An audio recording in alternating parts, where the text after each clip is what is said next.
दोस्तों, जय श्री राम। योग मंत्र साधना चैनल पर आपका स्वागत है। आज इस वीडियो में हम जानेंगे फाल्गुन शुक्ल पक्ष एकादशी आमल की एकादशी व्रत कथा। मानधाता जी बोले, हे वशिष्ठ जी, यदि आप मुझ पर प्रसन्न है तो व्रत की कथा कहो जिससे मेरा कल्याण हो। वशिष्ठ जी बोले, हे राजन, सब व्रतों से उत्तम और अंत में मोक्ष देने वाला आमल की एकादशी का वर्णन करता हूँ। यह फाल्गुन मास के शुक्ल पक्ष में होती है। इस व्रत का पुण्य 1000 गोदान के फल के बराबर है। मैं आपसे एक पौराणिक कथा कहता हूँ। एक वैदिक नामक नगर में ब्राह्मण, वैश्य, क्षत्रिय, शूद्र चारों वर्ण आनंद पूर्वक रहते थे। उस नगर में चैत्ररथ नामक चंद्रवंशी राजा राज्य करता था। वह महाविद्वान था तथा धार्मिक था। वहाँ के निवासी वृद्ध से बालक प्रत्येक एकादशी का व्रत करते थे। एक समय फाल्गुन मास के शुक्ल पक्ष को आमल की नामक एकादशी आई। उस दिन राजा से प्रजा तक, वृद्ध से बालक तक सबने हर्ष सहित उस एकादशी का व्रत किया।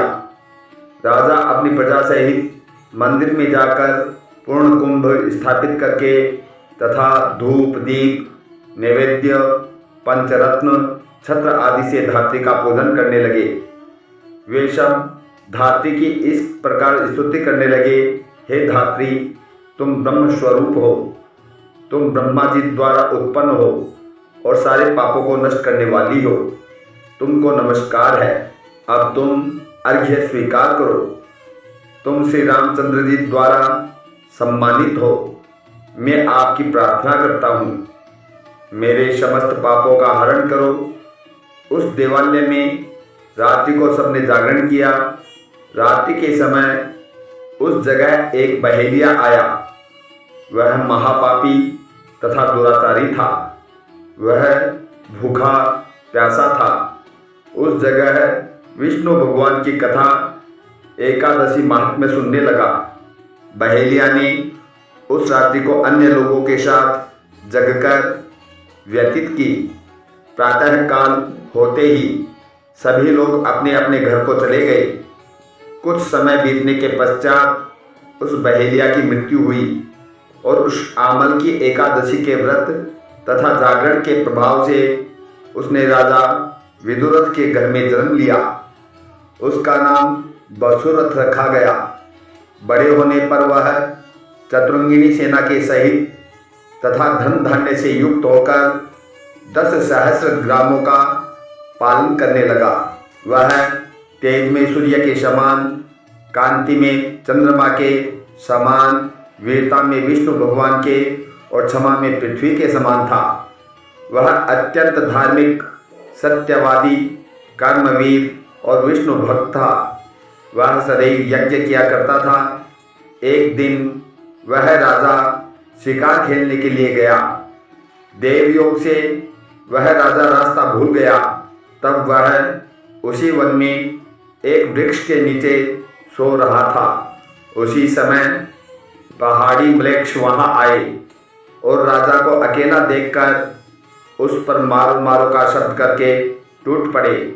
वह म्लेच्छ कहने लगे कि इस दुष्ट राजा ने हमारे संबंधियों को मारा है तथा देश से निकाल दिया है, अतः इसे अब अवश्य मारना चाहिए। ऐसा कहकर वह म्लेच्छ राजा पर अस्त्र शस्त्र का प्रहार करने लगे। उनके अस्त्र शस्त्र राजा के शरीर पर गिरते ही नष्ट हो जाते और उसको पुष्पों के समान प्रतीत होते। उन म्लेच्छों के अस्त्र शस्त्र उन पर उल्टा प्रहार करने लगे, जिससे वे मूर्छित हो गए। उस समय राजा के शरीर से एक दिव्य स्त्री प्रकट हुई, जो अत्यंत सुंदर तथा सुंदर वस्त्रों तथा आभूषणों से अलंकृत थी।